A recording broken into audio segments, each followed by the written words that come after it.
La docencia es un oficio con historia y todo lo que pasa en la sociedad y por supuesto los afecta.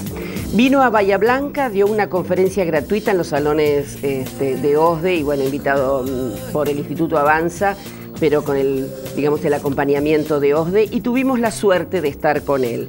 Él es Emilio Tenti Fanfani, es sociólogo, investigador principal del CONICET, profesor titular en la Facultad de Ciencias Sociales de la UBA, de la Universidad de Buenos Aires, consultor internacional de la UNESCO para América Latina.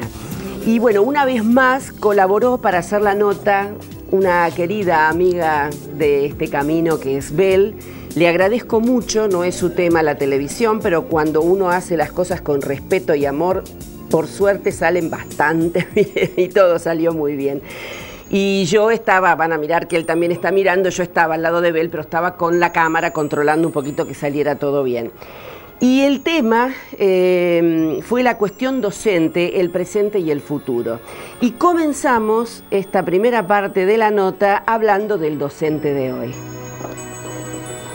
Hay muchos docentes en primer lugar, ¿no? Lo primero quizás sería decir que es una categoría ocupacional de las más numerosas de la sociedad contemporánea. Son muchos más que los médicos, han de ser 10 veces más que los médicos en Argentina. Entonces hay muchos docentes. Es difícil hablar del docente argentino porque hay hombres, hay mujeres, hay jóvenes, hay gente con experiencia, hay unos trabajan en una escuelita rural con 20 alumnos, otros están en el Gran Buenos Aires con aulas de 50, hay de secundaria, de primaria, de matemática, de lengua. Primera constatación, es una categoría ocupacional muy numerosa y cada vez más diversificada. Entonces se hace difícil a veces hablar del docente, pero en términos genéricos podríamos decir que es una ocupación que tiene algunas particularidades. Es muy antigua, como origen, digamos, mucho más antigua que la profesión de comunicador, que la profesión de administrador. Es numerosa, dijimos ya, masiva, hay en Argentina más de 800.000 personas que ejercen el oficio a nivel del sistema escolar formal. Sin contar aquellos que enseñan inglés, computación y que van a música, guitarra, etcétera, etcétera. Estas sociedades son sociedades del conocimiento, sociedades de la educación, así que es un oficio muy, muy numeroso. Y está enfrentando especialmente a aquellos que se dedican a la educación escolar, los clásicos niveles, inicial, primaria, secundario, que es el que más me interesa a mí, nivel de la educación de todos, para todos, ¿no? En todo Occidente creo que está viviendo situaciones complejas. Un libro de un amigo español que acaba hace poco que falleció, Pepe Esteves, se hizo famoso creo yo por el título, que se llamaba El malestar docente, del fin de la década de los 60 creo que era ese libro, que fue traducido en francés, tuvo mucha difusión y hoy en día se sigue hablando de que los que tienen que ejercer este viejo y noble oficio están viviendo situaciones extremadamente difíciles y complejas. ¿Hay una diferencia entre el maestro de la escuela primaria o el antiguo maestro y el profesor de la escuela secundaria? Sí, yo creo que hay diferencias por el tipo de público. Un adolescente no es un niño. Y creo que el nivel medio a mí me interesa mucho porque creo que es el que vive, es en el nivel escolar que donde se ven más en forma más evidente, más estridente los nuevos problemas de la escuela. En primer lugar, digamos que los adolescentes son una categoría, como grupo, como categoría social relativamente novedosa.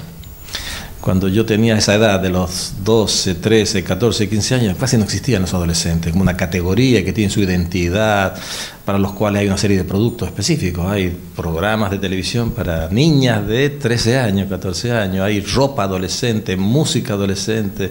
Sí, se ha convertido en una categoría social ahora, incluso están los preadolescentes. O sea, son una categoría social novedosa. Y los docentes de secundario, el profesor de enseñanza media, justamente trata con esta categoría, que tiene, como digo, es una categoría social emergente en todo Occidente. Y es ahí cuando creo yo todos estos grandes cambios en la sociedad que se han dado en la familia, en la ciencia y la tecnología, en el mercado de trabajo, en la estructura social, en la cultura, se reflejan justamente en esta categoría social. Es un nivel, el profesor de secundaria creo yo que está, quizás él sí que vive situaciones de malestar en todo Occidente, no solo en Argentina, en América Latina. Sí, por ahí es como un poquito más fácil al maestro que puede mirar un poquitito, estar más cantidad de horas con los niños, ¿no? Sí, además exactamente, el maestro es el maestro, es una figura unitaria para el chico. Además el niño es distinto del adolescente en varias cosas. Qué sé yo, el niño tiene una tendencia natural a la obediencia al adulto, la figura del adulto, cualquier adulto. Si uno anda por la calle y le dice a un niño de 5 años, sácate los dedos de la nariz, el chico obedece. Las relaciones de autoridad son mucho más simples, la relación de autoridad con un niño que con un adolescente. Ahí es donde la autoridad pedagógica, que es un requisito fundamental para poder ejercer la docencia. La autoridad en el sentido técnico, es decir, si uno no tiene autoridad, entendida como reconocimiento del otro, credibilidad, eso es autoridad. Si el docente no logra generar esa credibilidad, ¿no es cierto?, es muy difícil que lo que diga o haga tenga un efecto, un impacto sobre sus alumnos. La autoridad pedagógica se produce más fácilmente en la escuela primaria que en la escuela secundaria. Ahí sí que el profesor tiene que ser una especie de seductor pedagógico, tiene que construir él, hacerse creíble, hacerse reconocer como tal. Es difícil, es una tarea difícil. Primero es una tarea, no es automático. El niño tiene tendencia automáticamente a obedecer y respetar al adulto, al mayor. En cambio, el adolescente es un sujeto que ya tiene conciencia, derecho, está en una etapa de la vida donde se tiene que formar su propia identidad, su proyecto de vida, etcétera, etcétera. Yo creo que los profesores de secundario son muy diferentes, hasta por sus condiciones de trabajo. Son 14, 12 profesores por materia. Y ahí está el tema que creo que hace una particular dificultad, es que el docente de secundaria tiende a ver al alumno como un alumno de matemática, el de geografía como alumno de geografía, y nadie lo ve como una persona integral, total. En cambio el maestro de primaria lo ve al niño como niño.